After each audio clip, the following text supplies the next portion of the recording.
Ada kabar buruk datang bagi Chelsea.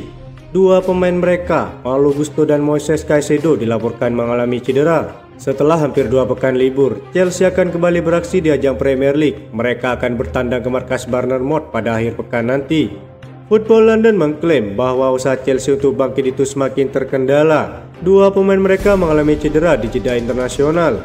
Kedua pemain tersebut mengalami cedera ketika membela timnas Prancis U21 dan timnas Ekuador di jeda internasional kali ini. Belum dijelaskan seberapa parah cedera yang dialami kedua pemain tersebut, namun keduanya diragukan tampil menghadapi Bournemouth. Kabar cedera yang menimpa Malo Gusto sendiri menjadi masalah bagi Chelsea. Mereka saat ini kehabisan stok bek kanan. Sebelum jeda internasional, Chris J mengalami cedera hamstring, sehingga cederanya Gusto membuat stok bek kanan Chelsea telah habis. Alhasil Pochettino harus menjadikan salah satu pemain mereka jadi bek kanan dadakan di pertandingan melawan Bournemouth pekan nanti. Pochettino berharap dapat kembali meraih kemenangan pada hari Minggu ketika Chelsea menghadapi Bournemouth di Stadion Vitality. Chelsea memasuki pertandingan ini setelah mengalami kekalahan yang mengecewakan dari Nottingham Forest di Stamford Bridge sebelum jeda internasional. Sementara itu, Bournemouth akan berusaha untuk meraih 3 poin pertama mereka musim ini setelah Bryan Mbeumo menyelamatkan 1 poin terlambat untuk Brentford. Meskipun Pochettino masih menunggu beberapa pemain kembali dari tugas internasional, ia masih dapat bekerja dengan beberapa bagian penting dari teka-teki ini. Football London telah melihat 5 hal yang mencolok dalam latihan saat Chelsea bersiap untuk bertarung dengan Bournemouth akhir pekan ini. Mudryk dan Chilwell bergabung bersama. Sejauh ini Mykhailo Mudryk jarang mendapatkan kesempatan di tim utama, hanya tampil sebagai pemain pengganti dalam pertandingan di mana Chelsea seringkali mencari gol melawan tim yang bertahan rapat.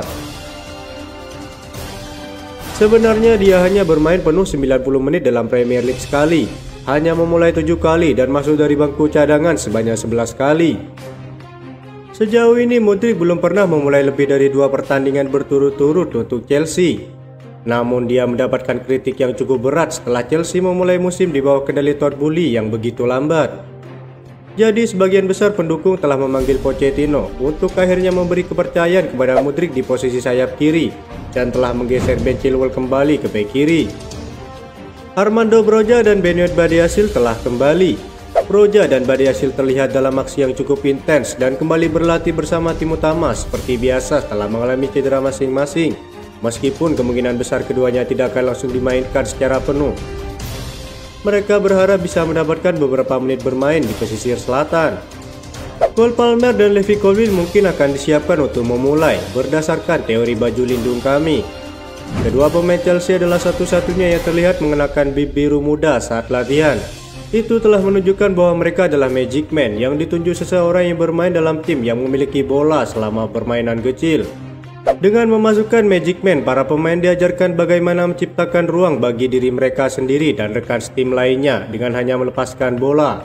Dalam apa yang tampaknya adalah permainan kecil, Palmer dan Colwill mungkin telah bergantian menjadi Magic Man, yang berarti bahwa yang pertama akhirnya bisa tampil di posisi tengah, sementara yang terakhir bergerak ke bek tengah kiri.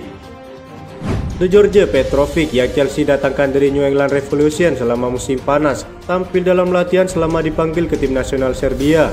Meskipun Pochettino belum diberi alasan untuk menggantikan Robert Sanchez, pemain berusia 23 tahun itu tampak antusias untuk memberikan kesan. David Washington yang bergabung dengan Chelsea dari Santos menjelang akhir jendela transfer musim panas juga terlihat dalam aksi. Wonderkid berusia 18 tahun ini menawarkan Pochettino opsi wildcard dari bangku cadangan, dan dengan Broja masih belum pulih sepenuhnya, dia bisa sangat berguna akhir pekan ini untuk Chelsea. Bintang Chelsea Mykhailo Mudryk mendapat peringatan dari klubnya untuk tidak terlalu keras dalam berlatih. Ditakutkan jika ia terlalu memforsir dirinya, maka justru performanya di lapangan yang masih jauh dari kata baik akan semakin memburuk. Bukan rahasia lagi jika mantan pemain Shakhtar Donetsk tersebut kerap membagikan aktivitas latihannya di media sosial, sehingga Chelsea juga berusaha untuk melindungi punggawannya itu dari gosip miring dunia maya. Dilaporkan dari The Athletic, Chelsea ingin agar Mudryk mengurangi volume latihannya, terutama di pusat kebugaran. Selain menempa tubuhnya di gym The Blues, Mudryk juga masih menjalani program individu bersama pelatih pribadinya. Liga Inggris memang kompetisi yang sangat mengutamakan ketahanan serta kekuatan fisik. Namun Chelsea tidak mau sampai Mudryk harus cedera karena kebanyakan mengangkat beban. Kini saja Mudryk sudah mengalami satu kasus cedera yang memaksanya absen untuk sekitar 1 pekan.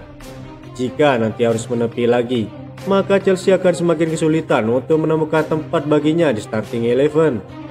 Mudryk hanya ingin menjadi lebih hebat, publik harus belajar untuk tidak mengusiknya. Ia pribadi yang baik, sebut sumber yang diklaim dekat dengan Mykhailo Mudryk. Dia akan berada di gym sebelum dan setelah latihan rutin, itu memang hobinya. Pemain Chelsea lain sudah paham soal dedikasinya, tambah sumber itu lagi. Memasuki musim penuh pertamanya bersama Chelsea, Mykhailo Mudryk belum juga menunjukkan kenapa ia pantas dibeli seharga 100 juta euro. Belum sekalipun ia menjadi starter di 3 laga perdana London Biru musim ini, dan hasilnya gol serta assist belum terlahir dari kakinya. Di lini depan, pelatih Pochettino masih lebih suka mengandalkan Nicolas Jackson dan Raheem Sterling dengan Courtney Chukwuemeka sebagai penopang keduanya. Mudryk hanya dijadikan sebagai substitusi saja di semua kesempatannya bermain, dan itu pun dengan total penampilan 67 menit. Situasi ini bisa lebih buruk lagi bagi penyerang sayap 22 tahun tersebut karena salah satu bintang utama Chelsea, Christopher Nkunku, tengah cedera panjang. Jika Nkunku dalam kondisi fit, maka Mudryk otomatis akan semakin merosot dalam hierarki opsi pemain depan. Gelandang Chelsea Enzo Fernandez tetap malu-malu ketika ditanya mengenai posisi favoritnya saat ia bertugas bersama timnas Argentina. Ia sekarang memainkan peran yang lebih menyerang di tim Pochettino. Pemain berusia 22 tahun itu dimainkan sebagai gelandang bertahan di bawah asuhan Graham Potter dan Frank Lampard, sebelum akhirnya didorong ke posisi yang lebih maju di bawah arahan Pochettino. Setelah kedatangan Moises Caicedo dan Romeo Lavia, Enzo Fernandez diharapkan untuk terus beroperasi sebagai pemain nomor 8 dan menjadi penghubung antara lini tengah dan lini serang.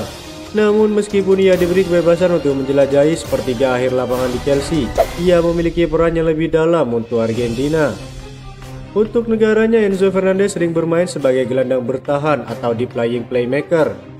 Menjelang 2 pertandingan kualifikasi Piala Dunia yang krusial, yakni melawan Ekuador dan Bolivia dalam beberapa hari ke depan, sang bintang The Blues ditanyai mengenai peran mana yang paling ia sukai. Sekarang saya bermain lebih jauh ke depan, tetapi itu tidak berubah karena saat kecil saya bermain sebagai pemain nomor 5 dan 8, kata Enzo dikutip dari ESPN. Saya tidak memiliki masalah, tetapi ini adalah perbedaan besar. Dari posisi 5 mungkin Anda harus bertahan dengan para pemain bertahan, tetapi kemudian Anda harus melepaskan lebih banyak bola dan membantu para penyerang.